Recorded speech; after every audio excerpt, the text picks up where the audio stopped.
The following two stories are about doppelgangers, or what is scientifically known as bilocation, where a person had been seen in two places at the one time.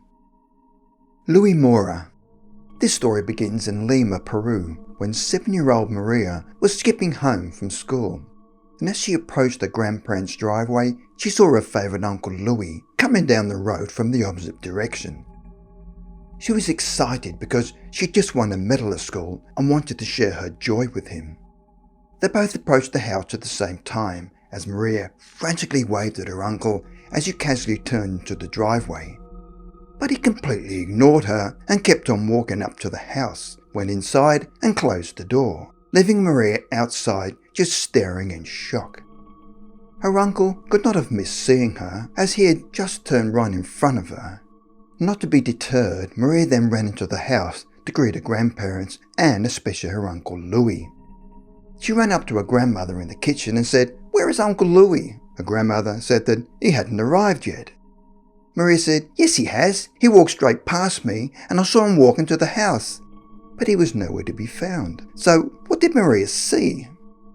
A few years later, Maria had another similar encounter when she saw her Uncle Louis and his wife approaching her house and thought she would quickly run ahead and surprise them at the door. But as she got there, she realised she arrived too late as she saw the door close in front of her. She immediately opened the door after them, but did not see them.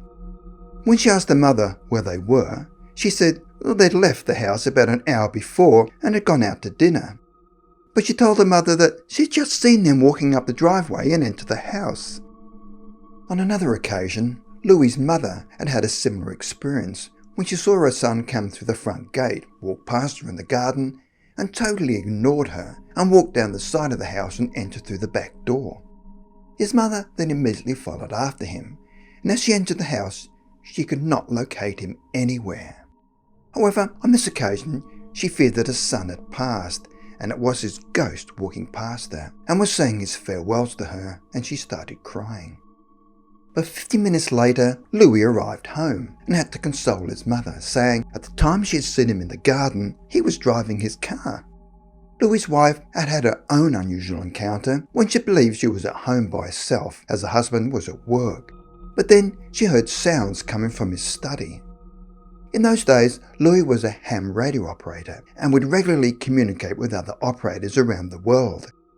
On this occasion, she could hear clicking noises as if Louis was preparing to make a transmission and could hear him clearing his throat as if he was ready to talk to someone and started tapping out Morse code.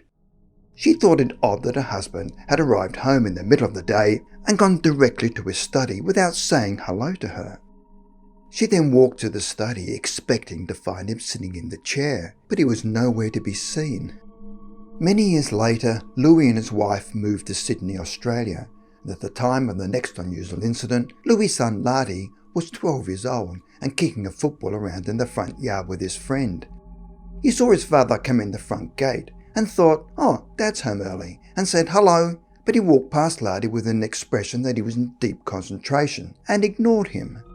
Lardy said hello again as his father was entering the house, but his father opened the front door, paying him no attention, just as he'd done with his niece a few years earlier in Peru. His son was disappointed that his father had completely ignored him and ran into the house directly after him, but as he walked into the house, he was nowhere to be seen. He walked around the house, looking in all the rooms, but he could not find his father. He ran up to his mother in the kitchen and said, "Where's Dad?" And she replied that, "Well, he was at work." Lardy said, "No, he isn't, because he walked straight past him outside before entering the house. But his father was definitely not in the house." Louis Mora told a story of his own when he received a phone call from his stepmother in Peru claiming that he had appeared at the foot of the bed of his uncle just before his uncle had passed away.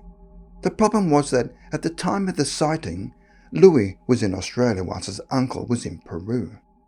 It appears throughout his life, Louis had continued to have bilocation, where people would continue to see him when his real self was elsewhere. He said that he had concerns that someone might one day see him at the scene of a serious crime and would have to explain to authorities that he was not really there. Susie Bauer.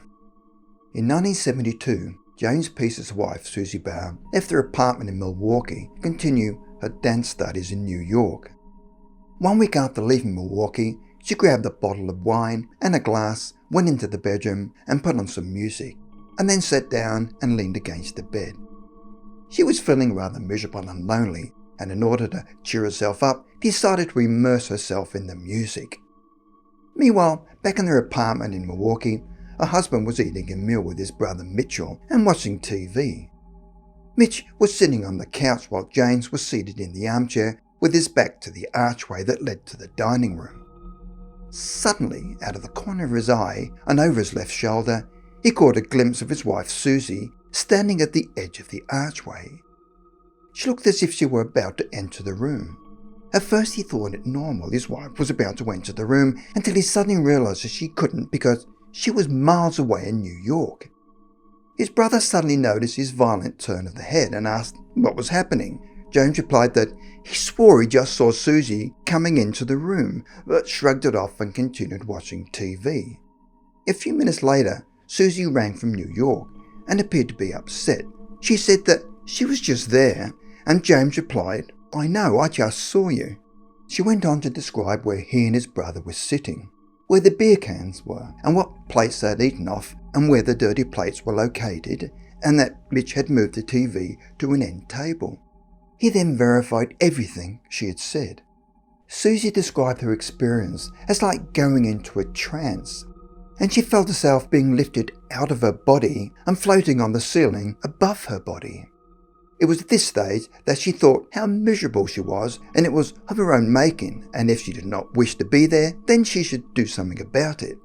It was with this thought that she suddenly found herself walking past the bedroom in their apartment in Milwaukee and across the entrance room, and as she entered the dining room, turned and approached the archway to the living room.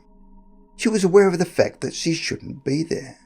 When she thought that her husband had noticed her, she became frightened at what would happen and opened her eyes where she found herself back, sitting on the floor next to her bed. James later claimed that Susie's experience had left her feeling uncomfortable as if she were in a body she didn't know, and it took about a day to get over the wrong-bodiedness.